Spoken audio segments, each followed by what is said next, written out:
قال رسول اللہ صلی اللہ علیہ وسلم المسلم من سلم المسلمون من لسانہ ویدہ۔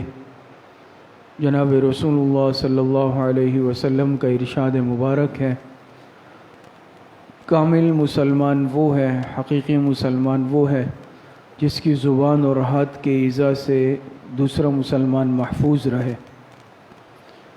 اس حدیث مبارکہ میں حضور علیہ الصلاۃ والسلام نے یہ ارشاد فرمایا، یعنی کہ کامل مسلمان وہ ہے۔ المسلم، مسلم کا لفظ آیا، یعنی اگر خدا نخواستہ کوئی ظلم کا مرتکب ہوا زبان سے، ہاتھ سے یا عضو سے، تو وہ دائرہ ایمان سے خارج نہیں ہوگا یا کفر کا مرتکب نہیں ہوگا، لیکن ایسا شخص مسلمان کہلانے کے لائق نہیں ہے، کیونکہ کسی پر زیادتی ظلم کرنا یہ ایمانی تعلیمات نہیں ہے، یا ایسا شخص کامل مسلمان نہیں ہے، برائے نام مسلمان ہے۔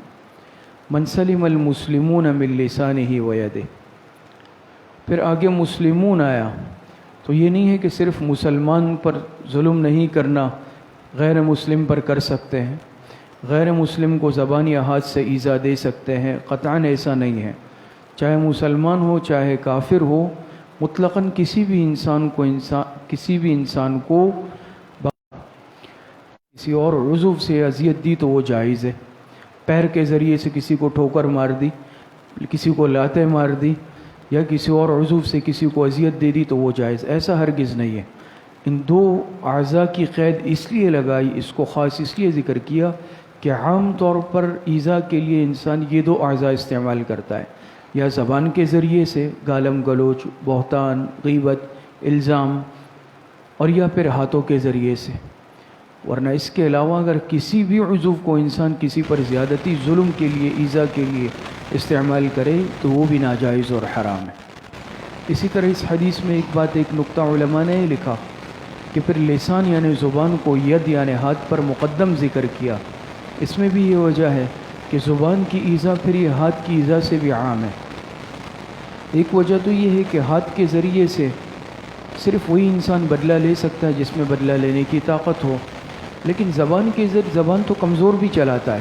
اگر طاقتور اس پر ظلم کر رہا ہے تو کمزور زبان چلائے گا، گالی دے گا، برا بلا کہے گا، فحش کلامی کرے گا، بد کلامی کرے گا، سب و شتم کرے گا۔ زبان کی ایذا عام ہے۔ دوسرا، زبان کی ایذا ہاتھ سے زیادہ عام ہے۔ یہ زبان کے ذریعے سے غیبت ہے، بہتان ہے، گالی ہے، الزام ہے، فحش کلامی ہے، بد کلامی ہے۔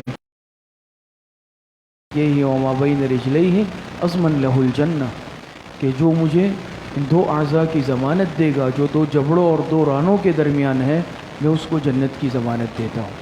تو یہ زبان کو خاص طور پر قابو میں رکھنا ہی ضروری ہے۔ ایک اور روایت میں آپ علیہ السلام نے فرمایا املک علیک لسانک، تمہاری زبان تمہارے قابو میں رہے۔